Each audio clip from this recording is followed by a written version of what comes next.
Bien, bonsoir à tous. Nous allons pouvoir commencer cette séance de notre conseil municipal du mois de septembre. Alors, je fais l'appel. Dominique Bréjon présent.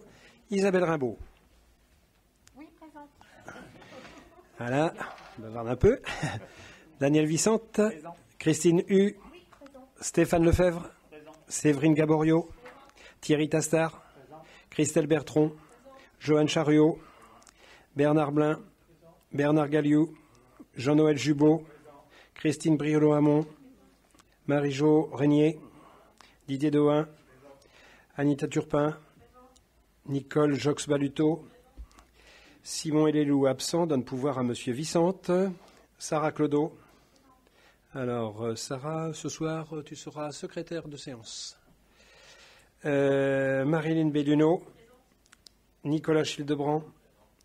Mélanie Giraud-Loiseau, alors absente pour le moment, donne pouvoir à Madame Rimbaud et reprendra le cours du Conseil si elle a la possibilité d'arriver en temps et en heure. Damien Plachot, Thérèse Bure, alors Marie-Thérèse Bure, absente, donne pouvoir à Yvain Bignonnet.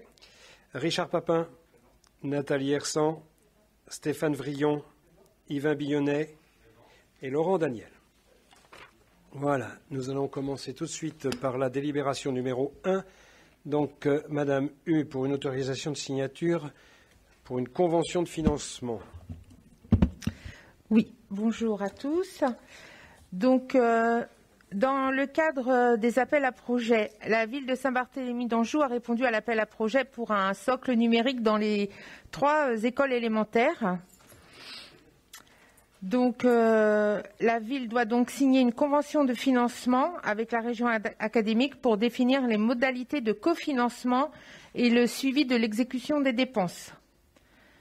Cette convention s'intègre plus largement dans la politique de rétablissement de la continuité pédagogique et le soutien de la transformation numérique de l'enseignement dans le cadre du plan de relance économique de la France 2020-2022.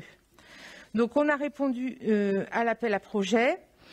C'est-à-dire que ça va nous permettre de financer une partie de matériel informatique qui sera installé en fond de classe dans chaque classe d'école élémentaire. Ça sera des ordinateurs portables. Et il y aura aussi la plus grosse partie du financement, c'est pour le câblage dans les 3 écoles. Parce que de toute façon, c'est quelque chose qu'on voulait faire également. Il y aura également un volet ressources numériques qui est obligatoire pour prétendre à la subvention, c'est-à-dire qu'il nous faudra faire l'acquisition d'un espace numérique de travail sous forme d'adhésion annuelle. Et pour l'éducation nationale dans les Pays de la Loire, ils ont choisi E-Primo. Donc pour ça, nous ferons par la suite un groupement de commandes avec d'autres communes pour avoir des prix intéressants. Donc, le coût total de l'ensemble du projet est de 96 560. La subvention de l'État pour cette somme sera de 38 630.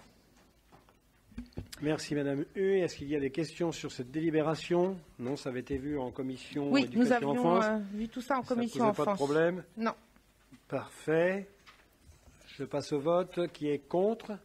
Qui s'abstient? Merci pour cette unanimité. Et puis, dans les oublis, j'avais oublié évidemment de vous demander l'approbation du procès-verbal du conseil municipal du 29 juin. Est-ce qu'il y a des remarques particulières sur ce procès-verbal? Non? Eh bien, on peut considérer qu'il est approuvé. Alors, la délibération numéro 2, c'est Monsieur Lefebvre.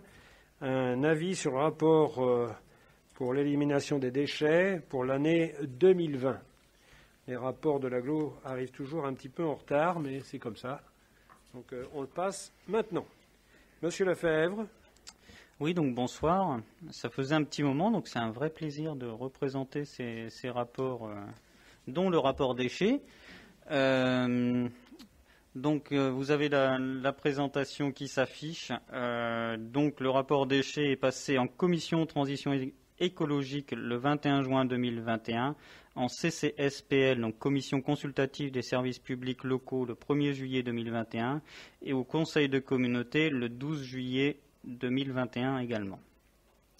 Donc sur la diapositive suivante, on aperçoit le périmètre de gestion des déchets. Donc il concerne 28 communes hors Loire-Othion. Loire-Othion étant gérée par la SICTOM Loire-et-Sarthe. Les événements marquants pour l'année 2020, donc c'est notamment une vote de la baisse de la taxe d'enlèvement des ordures ménagères. Donc pour la zone 2 qui nous concerne, on est passé d'un taux 2019 de 7,79% à un taux 2020 pour la redevance d'enlèvement des ordures ménagères de 7,70% en 2020 et 7,68% en 2021. Les événements marquants pour l'année 2020, donc ça a été essentiellement l'épisode Covid, avec en mars un confinement des services et un minimum maintenu malgré tout pour les ordures ménagères. En mai, notamment une réouverture des déchetteries, donc avec pour la commune de Saint-Barth des aménagements qui ont été faits sur les modalités de circulation autour de la déchetterie de Villechien. En juin, le vote de la gratuité des composteurs. En septembre, 8 communes maintenues en collecte des ordures ménagères tous les 15 jours. Et enfin, en décembre, au Forum Paris Zéro Carbone, un prix pour l'économie circulaire. Donc cette économie circulaire, ce prix récompensait l'initiative portant sur le contrat d'objectifs déchets économie circulaire. Donc ce contrat a été signé en avril 2019 avec l'Agence de la transition écologique, anciennement ADEME, et porte sur 4 objectifs: la réduction des déchets ménagers et assimilés de 1% par an, l'augmentation de la valorisation matière des déchets du territoire et la diminution du tonnage de déchets non inertes mis en centre d'enfouissement, le développement de l'économie circulaire auprès des acteurs économiques et enfin le lancement d'une grande mobilisation en faveur de l'économie circulaire. Les chiffres clés pour 2020, voilà, donc c'est 138 923 tonnes, soit 484 kilos de déchets par habitant, ce qui représente une diminution de 2%, qui se répartit, donc moins 4% sur les apports en déchetterie, moins 0,9% pour les ordures ménagères, en revanche une augmentation de 1,8% pour le verre et de 1,1% pour les emballages et papiers. Au niveau des autres chiffres clés, c'est 27 098. Je voudrais bien la diapo. Ouais, j'ai du problème de vue et je veux faire mon coquet mais sans mes lunettes. Donc 27 098 appels d'usagers, donc une augmentation de 39% par rapport à l'année précédente. Une diminution en revanche de 30% par rapport à 2019 pour tout ce qui est agents de sensibilisation en renfort ou standard téléphonique. Une baisse de 18,3% de fréquentation par rapport à 2019 pour la fréquentation des déchetteries. Par contre, une augmentation de 7% d'intervention par rapport à 2019, plus 4,1% pour de containers installés par rapport à 2019 et plus de 54% de composteurs mis à disposition par rapport à l'année 2019. Autre chiffre clé, donc c'est la répartition pour les 138 930 tonnes de déchets, donc un quart qui est sans valorisation, 25,3% précisément, et 74,7% de déchets qui sont valorisés. Donc parmi les déchets valorisés, il y a la valorisation matière avec 26,3%, donc tout ce qui est emballage issu de la collecte sélective, verre, papier, carton, bois, métaux, D3E, donc déchets électriques, électroniques et un dernier E. La valorisation organique pour 11,9%, donc les déchets végétaux collectés, les déchetteries et tout ce qui est destiné au compostage. 36,6% pour la valorisation énergétique, donc 94% des ordures ménagères collectées, des refus de tri et des déchets dangereux qui sont apportés en déchetterie, donc tout ce qui est apporté en déchetterie qui est incinéré en unité de valorisation énergétique.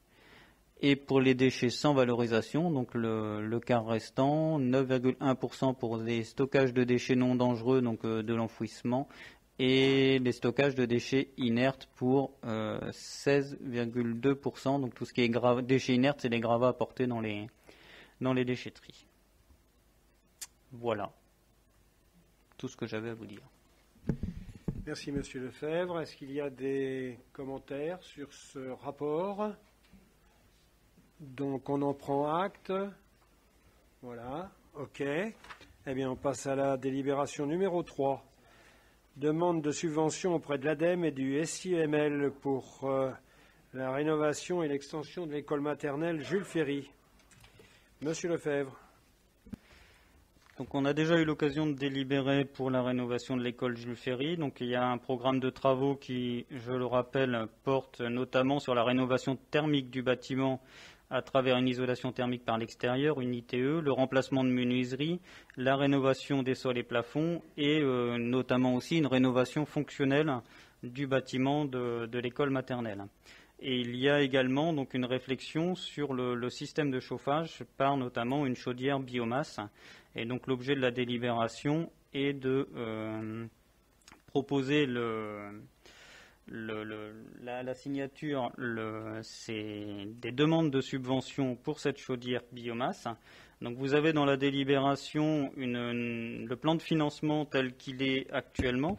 Donc pour rappel, sur un budget actualisé à peu près au coût d'aujourd'hui, donc en connaissant toutes les difficultés qu'il y a en matière de marché public et toutes les hausses qu'on peut avoir actuellement.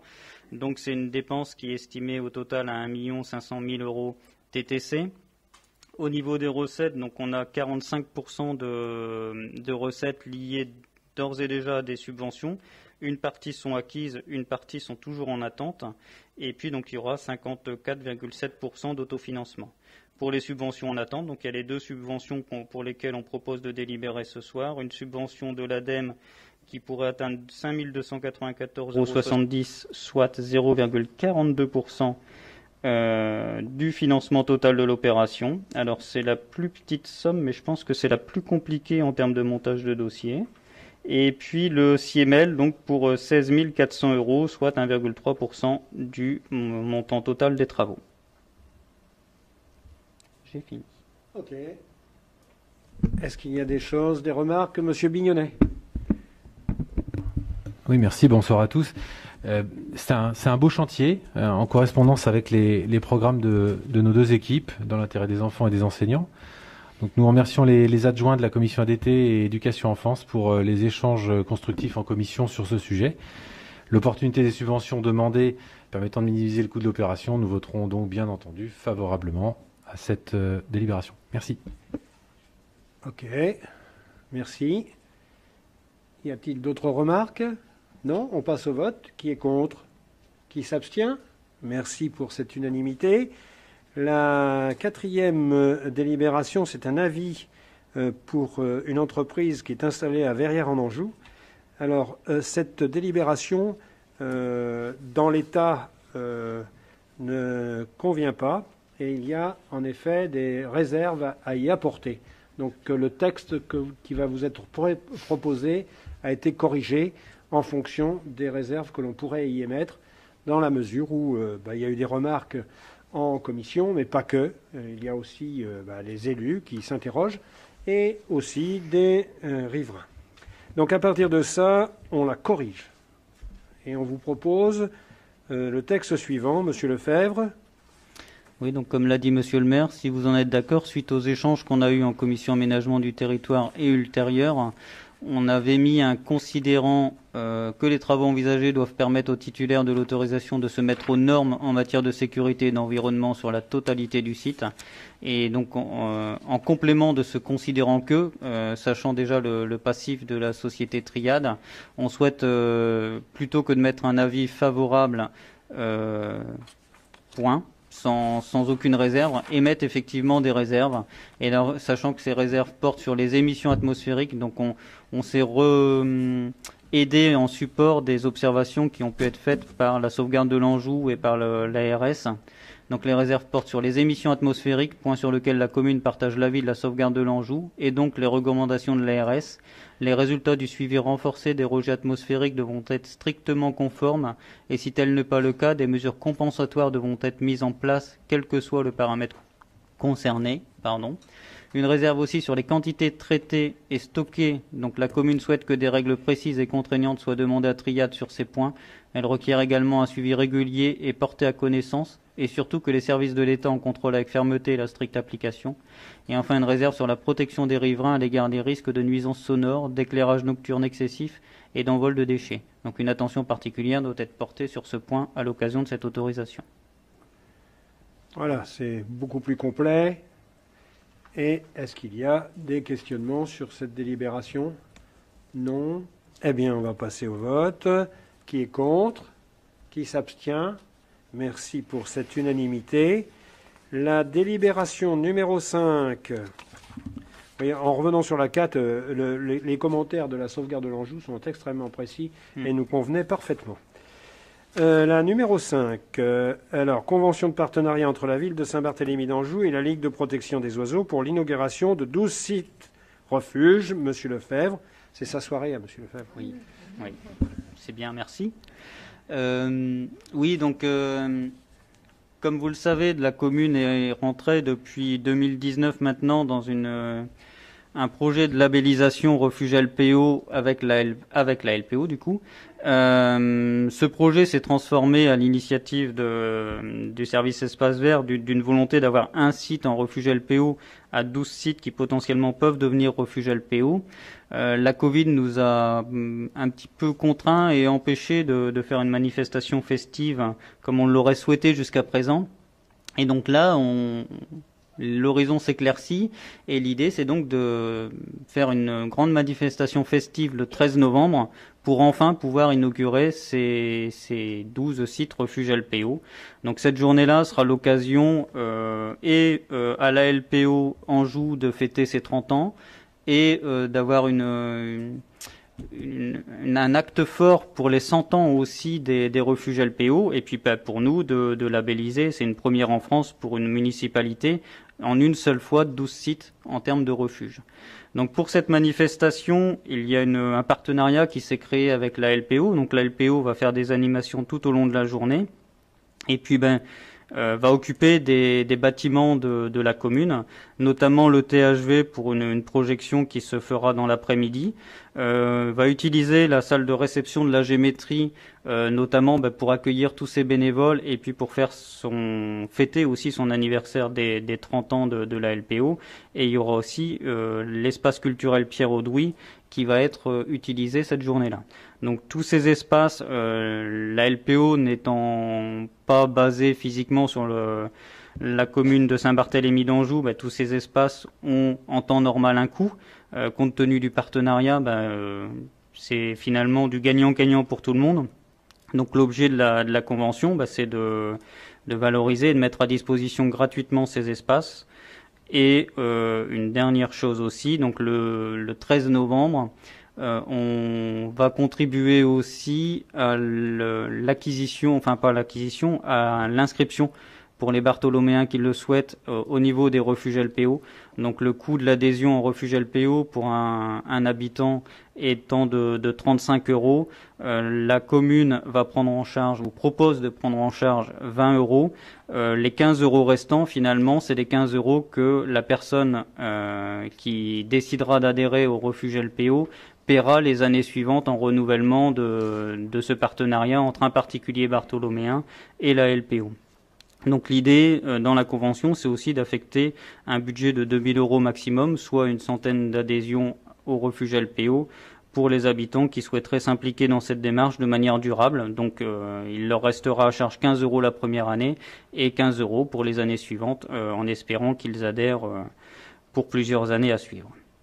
Voilà, je pense avoir été exhaustif. Merci Monsieur Lefebvre. Voilà, un bel événement à venir et qui rentre bien dans la démarche du projet politique que l'on s'impose. On passe au vote. Il y a des questions ? On passe au vote. Qui est contre ? Qui s'abstient ? Merci pour cette unanimité. La délibération 6 complète la 5. Monsieur Lefebvre. Oui, donc cette délibération, c'est le contenu de la convention qui va être signée entre la LPO et la commune pour labelliser les 12 sites refuges. Donc pour mémoire, ces 12 sites sont l'allée Gaston-Morin, le bassin de rétention des Ardoises qui est situé rue de la Paperie, le bois de la Venaiserie qui est situé rue Paul Verlaine, le centre équestre, le fond de Zac rue des Lauriers, le site de Chauffour, le site de la Cressonnière, l'allée de la Grange aux Chênes, la Reux, le parc de la Jaudette, le parc de l'Europe et enfin Planète Enfant. Donc ces 12 sites représentent 39,3 hectares. Ce sont essentiellement des prairies à 54% qui sont gérées en fenaison, broyage tardif, fauche tardive ou en pâturage aussi. Sur ces 12 sites, on notera une mare et 7 bassins d'orage. Encore quelques chiffres. Donc la LPO a réalisé 13 passages au total pour faire tout ce qui est inventaire faune-flore en matière de biodiversité sur ces 12 sites. Donc ça représente 2000 observations qui concernent la faune et 444 espèces qui ont été recensées, 310 plantes et 134 animaux. Donc cette convention est un véritable partenariat entre la commune et des spécialistes de la faune et de la flore. Elle va comprendre des conseils, mais aussi des formations de nos agents et des animations à destination des habitants, comme il y en a déjà eu 2 sur l'année 2020. Ok, voilà. Merci beaucoup. Bien, est-ce qu'il y a des commentaires, des questionnements? Non.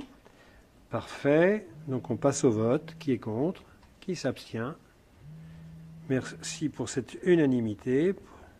Et la question 7, toujours Monsieur Lefebvre. Une coupe de bois au bois de l'hôpital.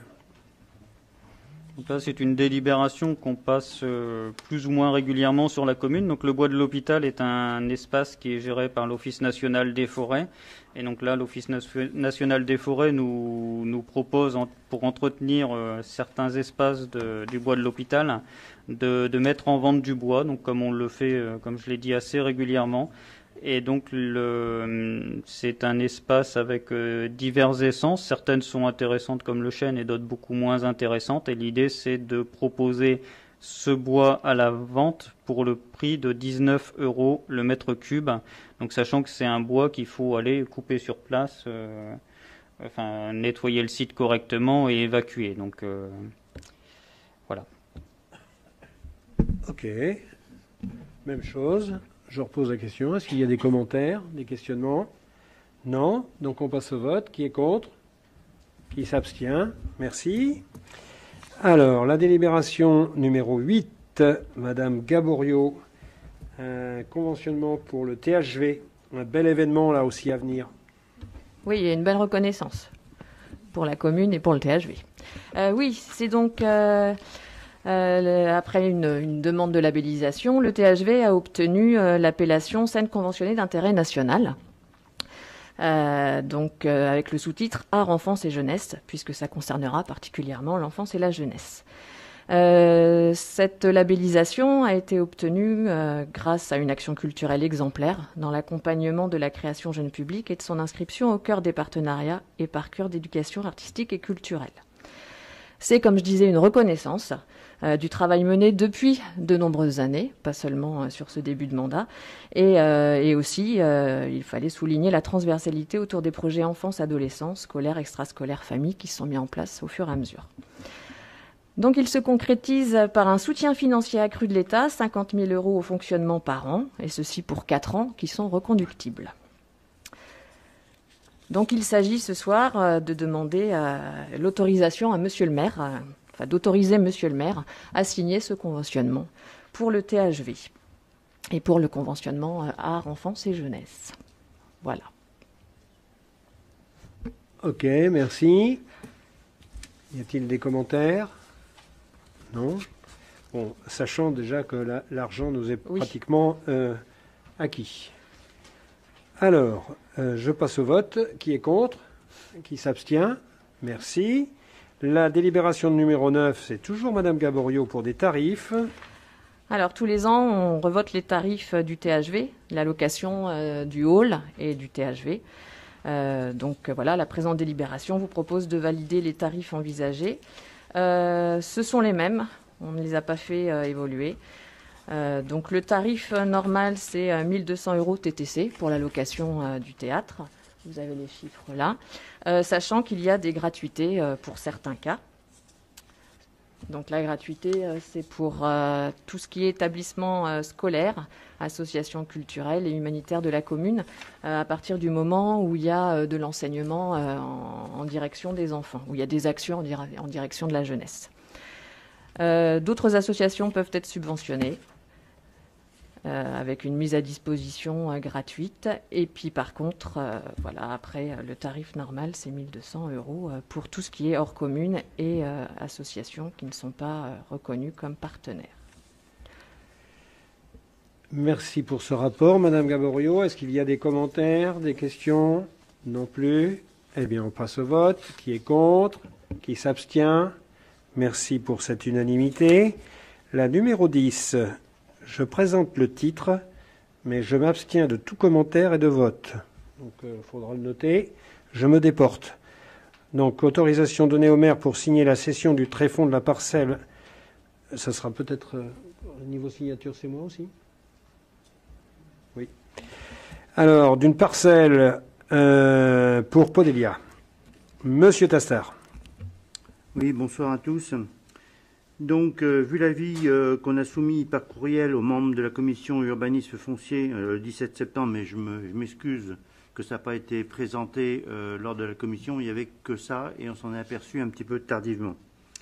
Vu l'avis du pôle d'évaluation domaniale en date du 20 septembre 2021, et considérant qu'il est nécessaire de créer un lien physique et juridique entre la parcelle de l'immeuble bâti et les 2 parcelles des conteneurs enterrés pour permettre la rédaction d'un règlement de copropriété et d'un état descriptif de division, et considérant que la commune de Saint-Barthélemy a cédé à Podelia et Podelia Accession un ensemble parcellaire AN 897, 894, AN 1019 et 1020 en vue de l'opération mixte de logement du secteur Puy-Aume, considérant que la parcelle AN 1019 et 1020 situées en zone UC du PLU sont destinées dans le cadre de la construction à recevoir des conteneurs enterrés de déchets, considérant, comme je vous l'ai dit, qu'il faut réaliser un règlement de copropriété pour relier les parcelles AN 1019, 1020 et AN 897 et 894. Je vous propose d'autoriser Monsieur le maire à procéder à la cession du tréfonds de la parcelle AN 1021A située en zone UC du PLUI et destinée à demeurer en espace de voirie d'une superficie de 46 mètres carrés auprès de Podelia et Podelia Accession au prix de 10 € le mètre carré, sachant que les frais de notaire et de géomètre sont à la charge de l'acquéreur. Donc je vous propose d'assigner toutes les pièces et à réaliser toutes les démarches nécessaires pour l'exécution de cette cession. Des commentaires, des questions? Qui est pour? Pas d'abstention, pas de contre. Merci pour cette unanimité. La délibération numéro 12. Non, j'en ai sauté une. La 11. Création d'un emploi permanent. Madame Bertrand.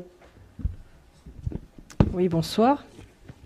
Donc en effet, cette délibération concerne la création d'un poste d'adjoint technique principal de 2e classe, suite tout simplement à une procédure de mobilité interne. C'est donc une création de poste, ce n'est donc pas une création de poste, en tant que telle, et les crédits nécessaires sont inscrits au chapitre 012. Merci. Ça arrive de temps en temps, ça. Changement de grade, changement de... Voilà. Est-ce qu'il y a des commentaires? Des questionnements? Non. On passe au vote. Qui est pour? Qui s'abstient? Qui est contre? Merci. La création d'un poste d'apprenti au THV. Madame Bertrand. Donc oui, donc pour rappel, le contrat d'apprentissage permet à des personnes âgées, je vais terminer ma phrase, des personnes âgées entre 16 et 30 ans, d'acquérir des connaissances théoriques dans une spécialité et de la mettre en application dans une collectivité territoriale, entre autres. Dans le but de favoriser l'insertion professionnelle des jeunes, la ville a déjà contractualisé par le passé avec des centres de formation. Dans ce cadre, il y a donc la nomination d'un maître d'apprentissage au sein du personnel qui va accompagner l'apprenti pendant toute la durée de sa formation. Et en ce qui concerne le THV, donc Théâtre de l'Hôtel de Ville, il est proposé d'accueillir un apprenti à partir du 4 octobre 2021 afin qu'il puisse suivre donc une formation qualifiante pour obtenir ensuite le titre de technicien du spectacle vivant option lumière. Le comité technique a émis un avis favorable le 17 septembre 2021. Je vous propose donc d'autoriser Monsieur le maire à créer un poste d'apprenti régisseur lumière au théâtre de l'Hôtel de Ville à compter du 4 octobre 2021. D'autoriser Monsieur le maire ou son représentant à signer et à exécuter tout document relatif à ce dispositif et notamment le contrat d'apprentissage ainsi que la convention conclue par le centre de formation d'apprentis, de préciser que les crédits nécessaires seront inscrits au budget. Merci Madame Bertrand. On avait perdu un peu cette habitude. On retrouve quelque chose qui se faisait assez régulièrement au THV. Y a-t-il des commentaires, des questions? On passe au vote. Qui est contre? Qui s'abstient? Merci. Une délibération importante pour l'organisation du temps de travail pour le personnel communal. Madame Bertrand. Donc oui, jusqu'à présent, la collectivité avait fixé, enfin depuis 2008, la durée annuelle du temps de travail à 1603 heures. Depuis la loi de la transformation de la fonction publique le 6 août 2019, toutes les collectivités doivent être sur un temps de travail annuel de 1607 heures. Donc nous sommes donc nous à 1603 heures. C'est donc une question vraiment d'arrondi qui n'ont pas été effectuées. Donc cette délibération vise à ce que la collectivité se mette en conformité avec les 1607 heures. Le comité technique a émis un avis favorable le 17 septembre 2021 et c'est donc pour une application au 1er janvier 2022. Merci Madame Bertrand. En rappelant que le comité technique, c'était même un accord unanime des représentants du personnel et des élus. Il n'y avait aucune remarque particulière sur cette organisation du travail. Est-ce qu'il y a des questions? Non, on passe au vote. Qui est contre? Qui s'abstient? Merci. Ensuite, la délibération 14. Monsieur Chariot, des créances admises en non-valeur. Oui, merci. Donc on arrive sur les délibérations passionnantes. Donc les créances admises en non-valeur, c'est le trésorier payeur qui n'a pas pu récupérer des sommes qui étaient dues. Donc sur cette délibération, ça concerne des créances de 2018 à 2020 qui se décomposent comme suit. Donc la restauration scolaire, c'est 4 créances pour un montant global de 38,85 €. Les études et garderies, 2 créances pour un montant global de 3,85 €. Les temps d'activité périscolaire, 9 créances pour un montant global de 94,70 €. L'accueil de loisirs, 2 créances pour un montant global de 25,86 €. Et le multi-accueil, 1 créance pour un montant de 1,90 €. Donc le conseil municipal doit se prononcer sur l'irrécouvrabilité. C'est dur à dire en plus. Ok, merci. Des questions? Non. On passe au vote. Qui est contre? Qui s'abstient? Merci. Maintenant la même chose, mais en créances éteintes. Monsieur Chariot.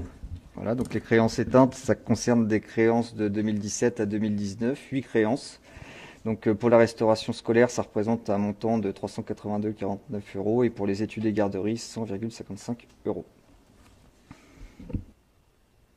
Merci. Est-ce qu'il y a des questions sur cette délibération? Non. Eh bien, on passe au vote encore une fois.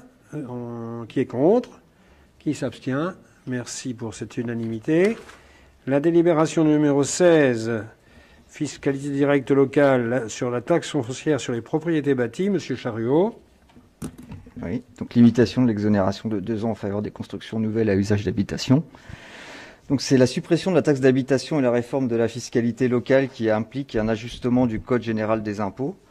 Donc pour rappel, le principe était celui d'une exonération de 2 ans de la taxe foncière sur les constructions nouvelles.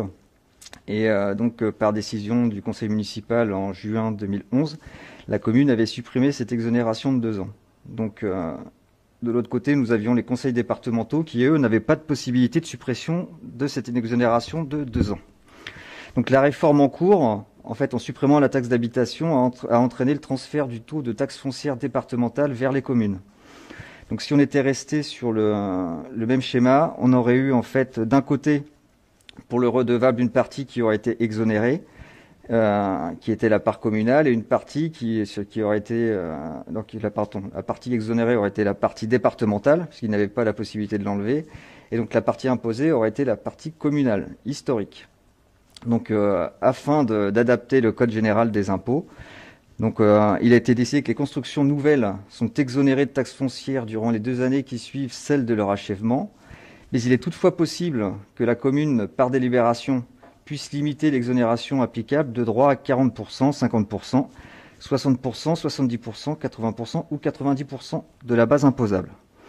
Donc à l'appui de ces éléments, il vous est proposé de limiter l'exonération de 2 ans sur la taxe foncière des propriétés bâties à 40% de la base imposable, en ce qui concerne les immeubles à usage d'habitation. Merci, Monsieur Charriot. Est-ce qu'il y a des questions? Monsieur Bignonnet. Oh, pardon, Monsieur Papin, je n'avais pas vu. Mais Monsieur Bignonnet. Comme vous voulez. Allez, Monsieur Papin. Merci de nous laisser la parole. On va redonner un peu de palpitant à Monsieur Charriot, parce qu'il avait l'air de s'embêter un petit peu. Concernant cette limitation de l'exonération, ça nous fait appel à deux questions pour essayer de mieux comprendre. Est-ce que cette limitation, est-ce qu'elle concerne l'ensemble des constructions nouvelles, y compris celles qui bénéficient ou des habitants qui vont bénéficier d'un prêt à taux aidé, ce qui remet un peu l'enjeu de l'équité de la décision de ce soir. Et puis, est-ce que le choix du taux plancher, est-ce que c'est pas un frein à l'accession de la propriété, parce qu'il y a plusieurs taux, c'est ce que vous venez de nous indiquer. Donc l'accession à la propriété, qui de plus est sont des propriétés moins énergivores, parce qu'elles respectent la RT 2012 et bientôt 2020. Donc tout ça fait qu'on se pose la question de la perte d'attractivité au niveau de Saint-Barthélemy et éventuellement des déceptions de quelques administrés qui voudraient accéder à la propriété. Monsieur Charriot. Merci Monsieur Papin pour votre question. Il y en a deux en plus, ouais, 2 questions. On pensait être tranquille en plus ce soir, moi j'ai toutes les questions. Donc concernant la limitation, effectivement oui, la limitation va concerner l'ensemble des constructions nouvelles, donc également les logements qui étaient concernés par les prêts conventionnés, donc c'est-à-dire prêts à taux zéro, prêts pour l'accession sociale, et je sais plus le troisième, enfin il y en avait 3. Et donc concernant le taux plancher, en fait, c'est un calcul qui comprend l'existence antérieure de ce qui se passait, le fait que la part communale était exonérée et non la part départementale. C'était d'essayer de faire en sorte que la commune, vu le contexte financier actuel, ne perde pas de recettes. Donc c'est ça qui a prévalu dans le choix du taux de 40%.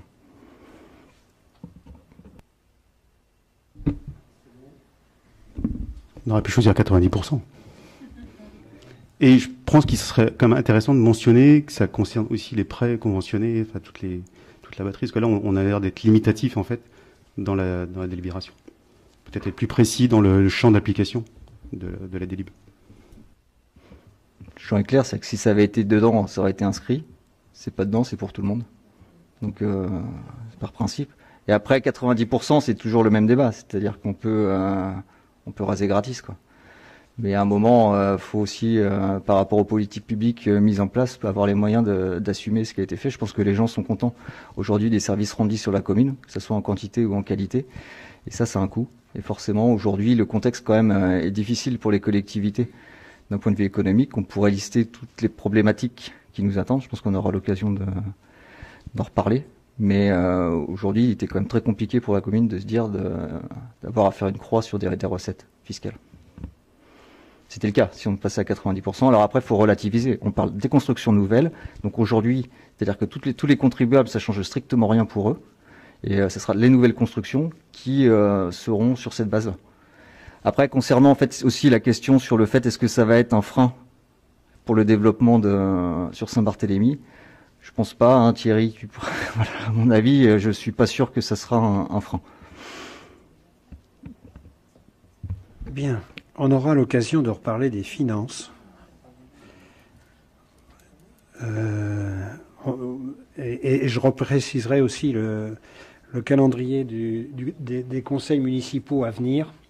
Je vous en parlerai tout à l'heure. Oui, mais pour compléter cette idée-là. Et de ce fait, au niveau finance, en effet, il y a par exemple sur la taxe foncière et une autre taxe foncière qui nous impacte très largement, c'est sur la zone économique.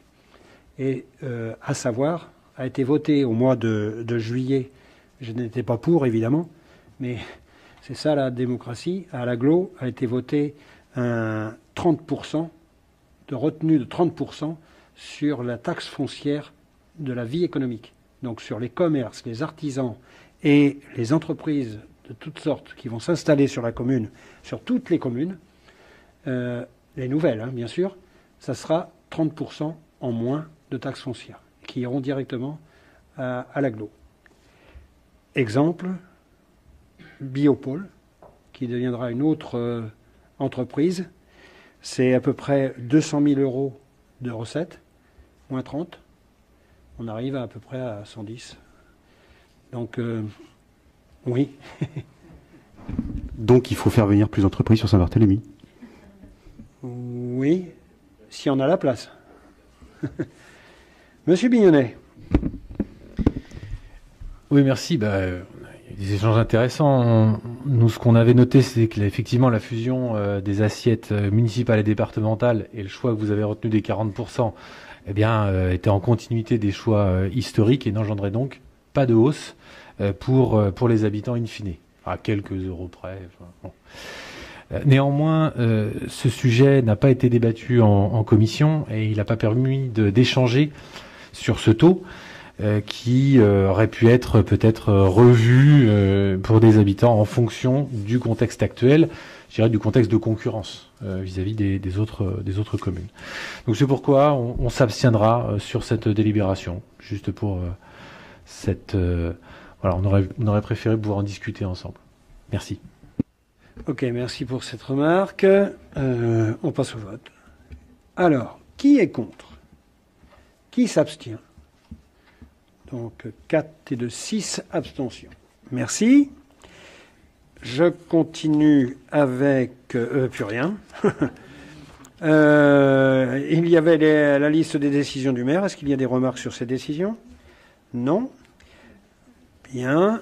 Et il y avait des questions... Alors,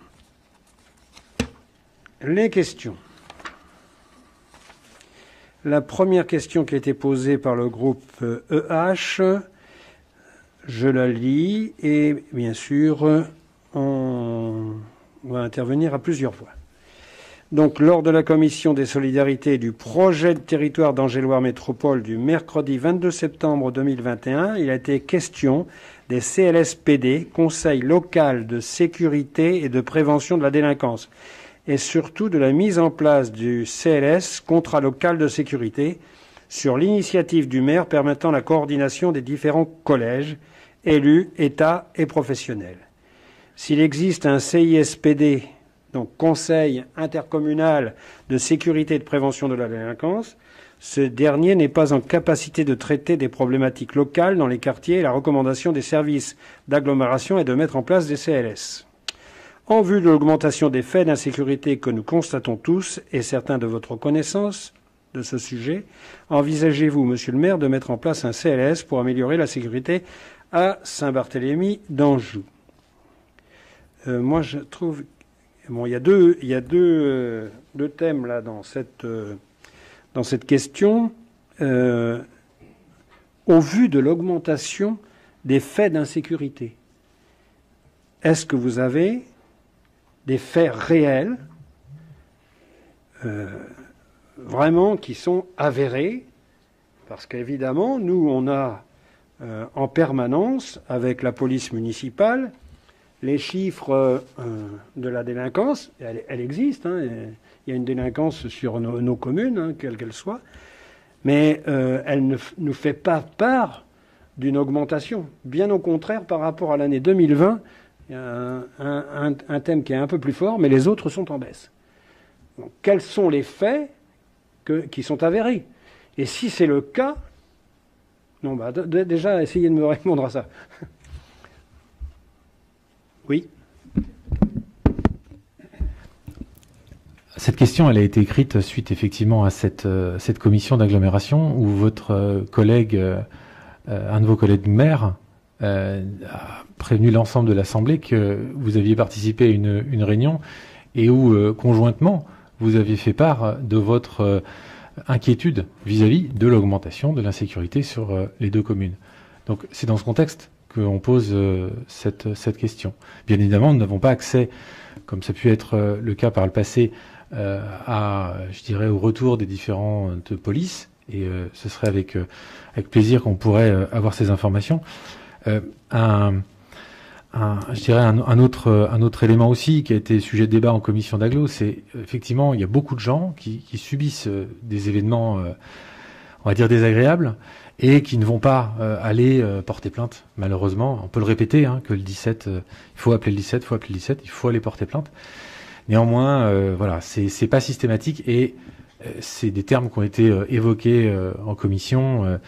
Il y a un chiffre noir là de gens qui subissent des situations difficiles et qui ne se reflètent pas dans les chiffres. Mais si bien sûr ces gens se plaignent d'une délinquance ou de nuisance, mais moi je ne vis pas dans une tour d'ivoire. On peut venir nous voir, on peut nous avertir, que ça soit que vous en ayez l'information, soit apportez-la nous et qu'on voit tous ensemble si c'est valable ou pas. Mais si on me donne pas les informations et si les gens vont pas se plaindre en effet auprès de la police nationale, on va pas y arriver. Et là, il y a une source d'erreur. Voire là, moi j'avoue que j'en aimerais davantage, parce que c'est pas assez précis ça. Après, il y a une interprétation de mes interventions différentes et en particulier à cette commission. Moi, je parle de paupérisation de certains quartiers de notre ville. Je n'ai pas parlé de délinquance, mais le risque peut venir de cette paupérisation. Donc, en fait, j'ai averti tous les collaborateurs qui peuvent être avertis, donc le préfet, l'inspecteur d'académie, le DAZEN, mes collègues, au fur et à mesure, j'insiste sur le fait qu'il faut en effet garder un équilibre démographique dans nos quartiers et d'y faire extrêmement attention lorsque l'on déplace peut-être par exemple des populations, celles de Montplaisir ou celles de la Roseraie, entre autres. Mais bon, voilà. Donc il y a un risque par cette paupérisation d'arriver à des situations difficiles. Mais même si cette paupérisation existe, pour l'instant, j'avertis, j'alerte, et que le conseil municipal soit alerté en effet ce soir. Je suis intervenu de la même manière à la conférence intercommunale du logement pour repréciser les dangers que l'on pouvait apporter en n'étant pas vigilant à cet équilibre démographique. D'autant plus que la mixité sociale sur notre commune, ça a toujours été une réalité, une véritable réussite. Autant continuer à ce qu'elle résiste. Voilà, c'est dans ce sens-là que je suis intervenu à chaque fois, à être vigilant à la paupérisation de certains quartiers. Bien, et puis bien évidemment, ça n'empêche pas de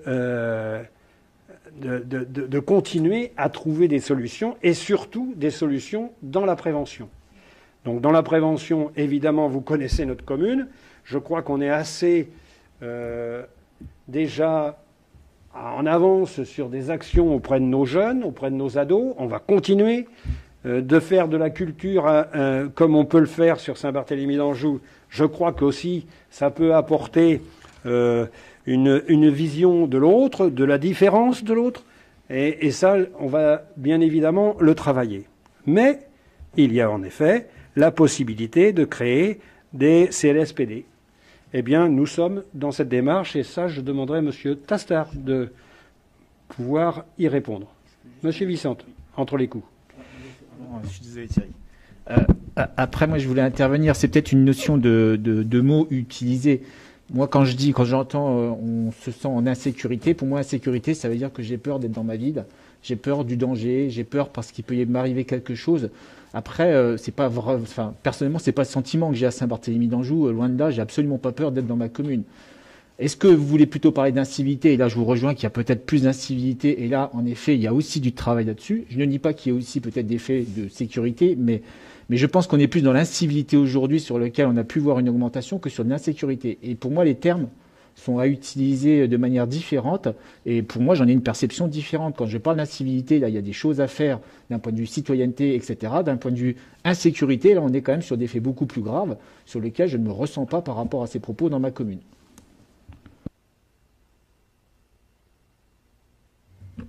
Oui, je conforte les chiffres de la délinquance. Je suis entièrement d'accord avec ce que dit Monsieur le maire. Et les chiffres que l'on a ne montrent pas du tout... Tu m'entends pas? Attends, je vais essayer de manière... On va essayer. Oui, donc je suis entièrement d'accord avec ce que dit Monsieur le maire sur la délinquance et les chiffres que l'on a montrent plutôt une baisse à période égale. Si je prends entre janvier et août 2020 et la comparaison avec 2021, on a une baisse sensible des faits.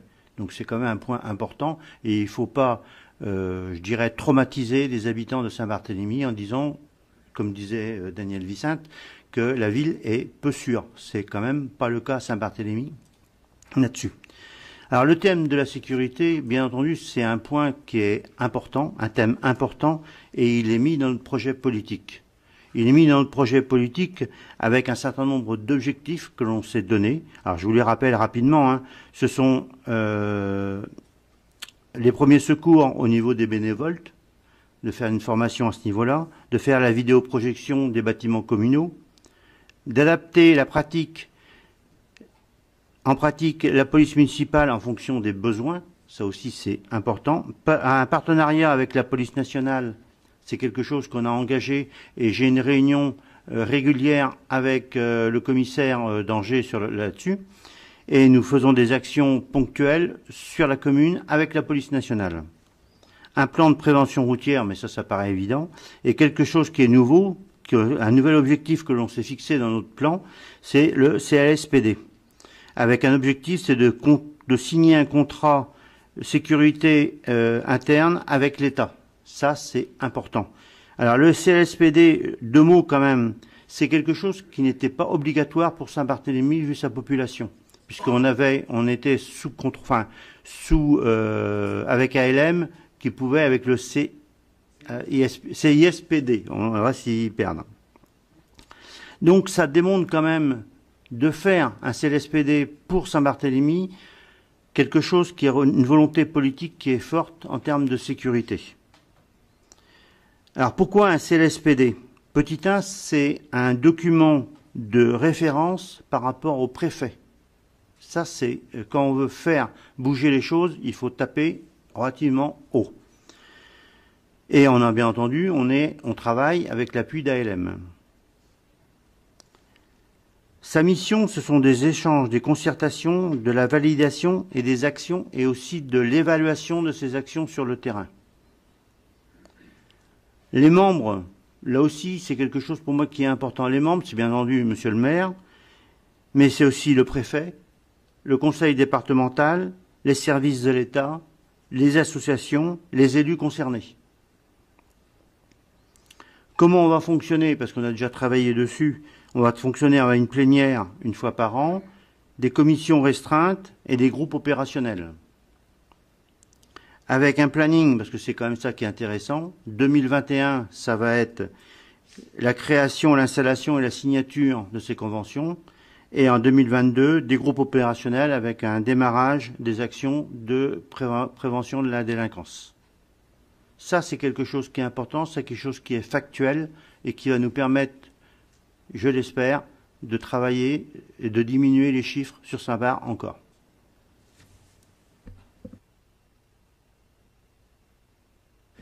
Madame Rimbaud.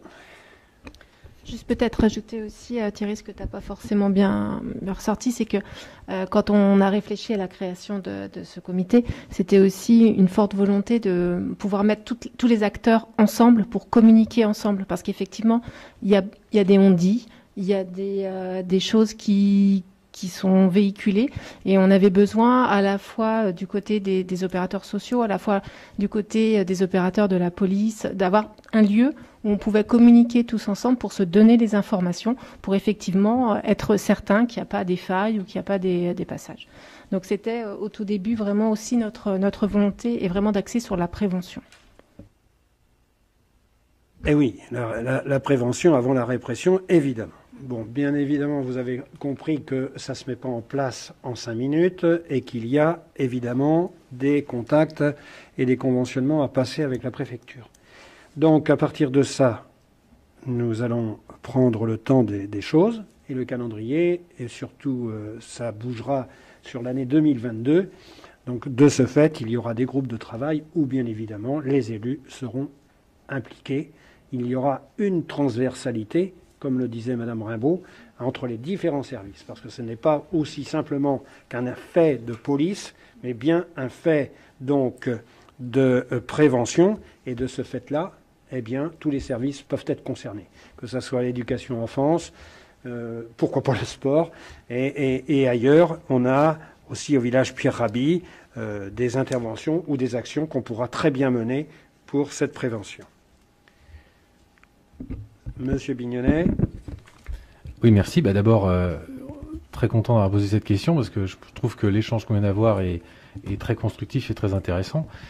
On n'est peut-être pas tout à fait d'accord sur le constat, mais on est d'accord sur la réponse. Donc, au final, je pense que tout le monde est content. Oui. Non, la délinquance, bon, après...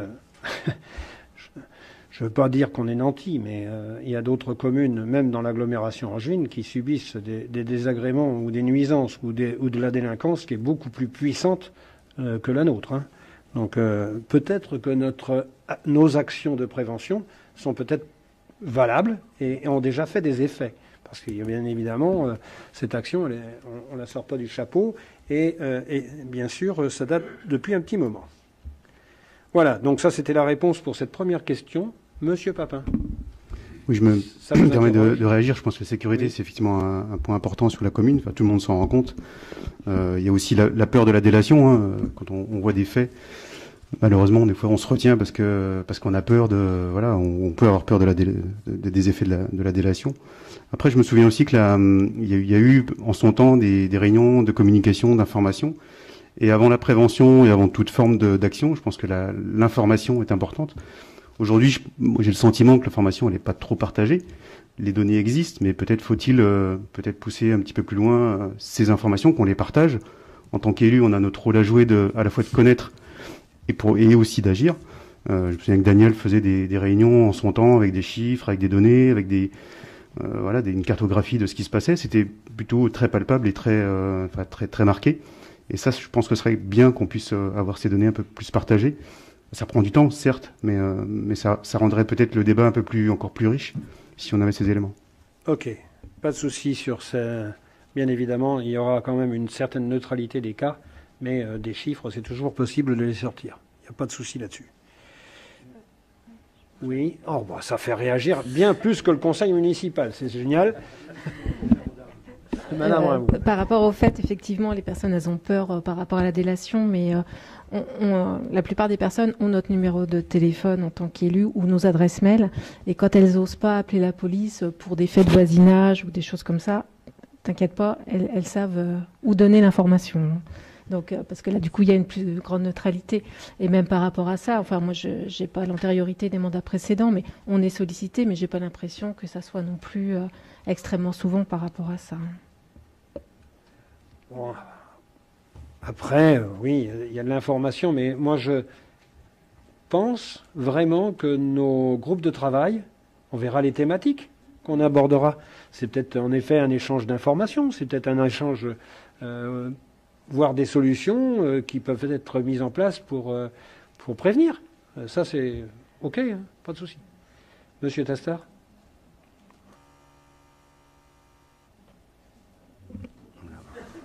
Bon, ça marche. Merci. Non, je voulais simplement rajouter par rapport à ce que disait M. Papin, que bien entendu, ces réunions d'information avec la police, en particulier avec la police nationale, vont se faire. Là, on a eu une période un petit peu dure en termes de réunion avec le Covid. De convier des habitants à une réunion, je ne pense pas que c'était tout à fait le but. Donc on va attendre, mais c'est prévu et il y a un plan là-dessus. Merci, Monsieur Tastard. Monsieur Vicente. C'est vrai que là, on a le temps, on a fait très vite le conseil. Donc, juste pour rebondir sur ce qui a été dit sur la communication, je pense en effet que c'est quelque chose qui peut aider, surtout de partager entre les élus. Il faudra qu'on prenne le temps de voir comment est-ce qu'on peut faire ça avec les groupes de travail. D'autant plus que je pense que nous sommes dans une période qui a un peu changé par rapport à peut-être ce qu'on avait connu il y a quelques années. Maintenant, on a l'effet des réseaux sociaux. Et bien souvent, maintenant, on voit juste un cas qui est mis sur les réseaux sociaux et qui peut faire effet de boule de neige et qui n'aurait pas représentatif de la commune. Donc, beaucoup de gens sont un petit peu dans cette dynamique-là. Je pense qu'il faut en effet qu'on travaille sur ça pour montrer que voilà, un cas qui est arrivé, qui est avéré, n'est pas la réalité, enfin, n'est pas le, je dirais, l'ensemble de ce qui peut se produire sur notre commune, et peut-être qu'un travail doit être fait entre nous pour bien après le représenter au niveau des habitants. Merci. Ça y est, c'est bon? La deuxième question, c'était toujours avec le groupe Être Heureux. Vous avez engagé une réflexion sur l'avenir du site de la Marmitière. Ce site est une chance inouïe pour notre commune. 12 hectares d'espace entre Pignerol et le centre-ville, dans une grande zone forestière et humide, du patrimoine historique et 4 hectares potentiellement constructibles. Constructibles ne voulant pas dire obligatoirement à construire. Nous sommes conscients qu'une urbanisation sur ce mandat est improbable. À ce stade de la réflexion où le champ des possibles est ouvert, nous n'imaginons pas que ce sujet ne puisse pas faire participer l'ensemble du conseil municipal et les CPS dont nous saluons le redémarrage. Oui. Après ce travail préparatoire entre élus et initiés, à l'instar d'Imagine Angers, un concours d'architectes Imagine Saint-Barth pourrait avoir lieu, laissant les habitantes et habitants ultimes juges du projet à retenir. Ainsi, dans cette première phase, êtes-vous favorable à l'inclusion de l'ensemble du conseil et des CPS et ou des habitants au sein des ateliers de réflexion? Alors, évidemment, il y a en effet une étude sur le site de la Marmitière. Rappelez-vous, on en a même voté un principe financier puisqu'il fallait que cette étude soit inscrite au budget. Donc, Angers-Loire Métropole y a mis un peu à la poche, la moitié de l'étude, et la commune, l'autre moitié.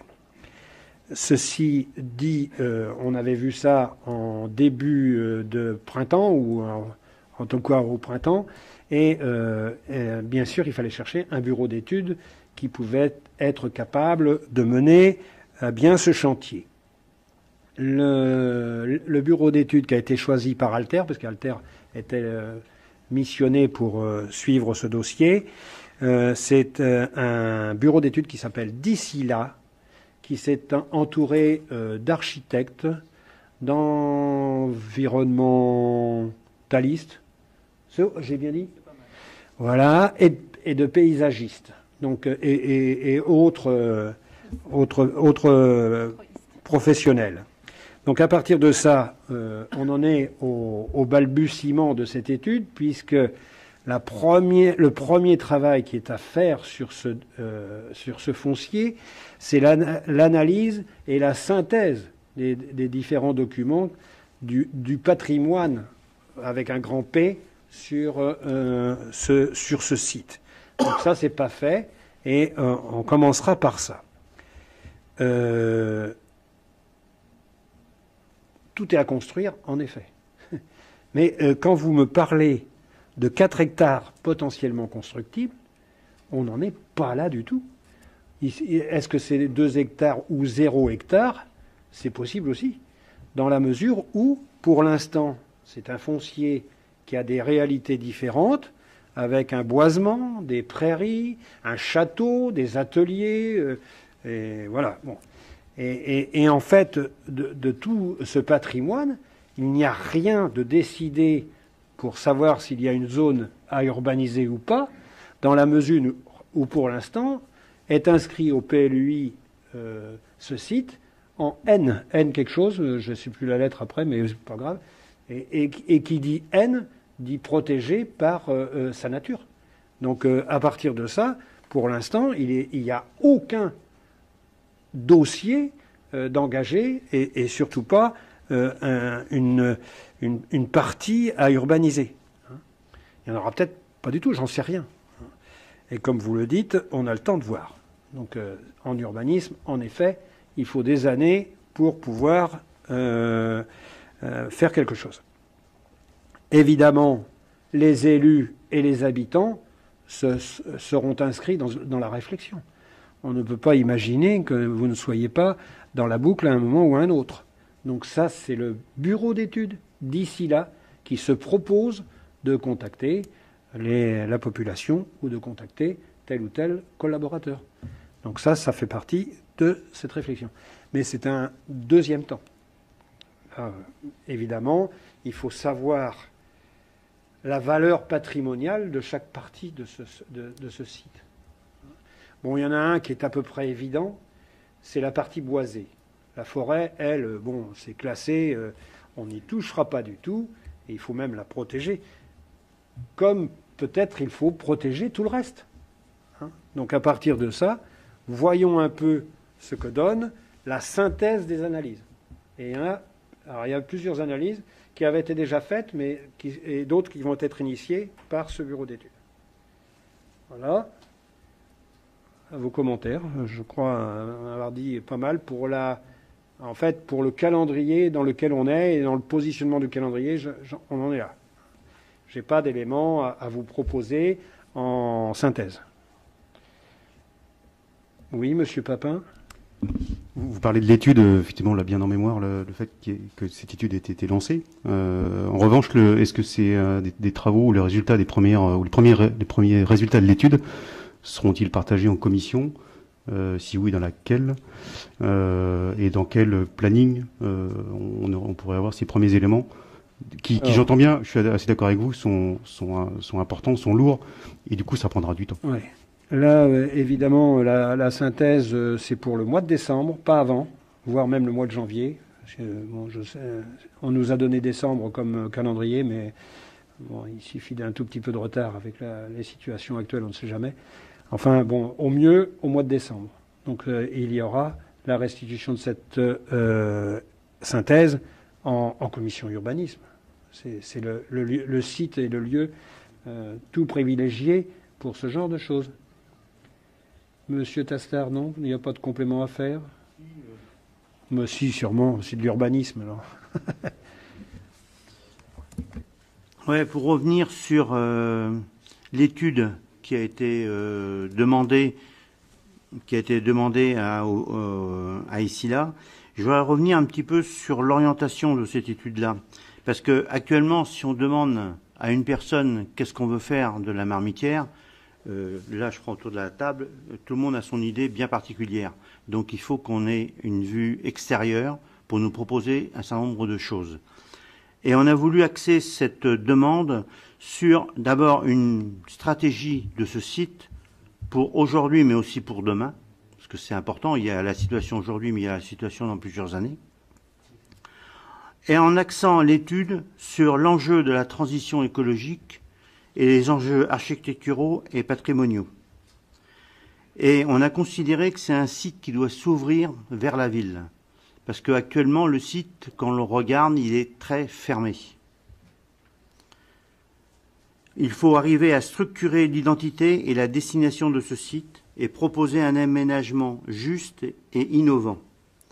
Engager une transition écologique désirable, pas une transition écologique de papier, mais quelque chose que tout le monde désire faire sur ce territoire. Comment on va le faire? On va le faire en 3 grandes étapes, simplement pour compléter ce que tu viens de dire. D'abord, un schéma des intentions. Ensuite, un schéma directeur qui va nous recentrer. Et bien entendu, après, comme disait Monsieur le maire, une concertation avec l'ensemble des personnes sur ce site. Et moi, j'avais un délai de mi-2022. Parce que je pense que décembre, là, c'est très court. C'est dit au mieux. Au mieux. Je crois que M. Lefebvre avait quelque chose à rajouter. Oui, donc je voyais Monsieur Papin réagir un petit peu. Donc effectivement, c'est des choses qui vont se discuter en commission urbanisme, mais aussi en commission aménagement du territoire, parce qu'effectivement, la marmitière, il y a des documents d'urbanisme qui vont être faits, mais c'est avant tout un grand projet d'aménagement du territoire. Ma délégation écologie fait qu'effectivement, il y a aussi un intérêt écologique fort. Donc on rebondit sur la question initiale du groupe Être Heureux. C'est quelque chose qui va se construire collectivement et qui se fera pas uniquement dans un bureau entre Alter et le maire, bien entendu. L'esprit de l'équipe qu'on représente, c'est la co-construction. C'est quelque chose qui a toujours été et qui sera toujours. Et effectivement, on va prendre les avis les plus larges possibles. Et à ma gauche, pour pas la citer, Madame Rimbaud proposait aussi, pourquoi pas, une commission spécialement dédiée pour ce projet-là. Il faut qu'on voit vraiment concrètement où on va pour voir si c'est commission urba, commission ADT, commission extra-municipale où on présente ça, si c'est un conseil privé pour présenter les premiers retours de l'étude. Mais effectivement, quoi qu'il arrive, ce ne sera pas fait dans un petit coin sans en discuter avec les autres. Je vais en profiter pour faire un peu de pub. Donc, je vais rebondir aussi quand même sur tout ce qui a été dit.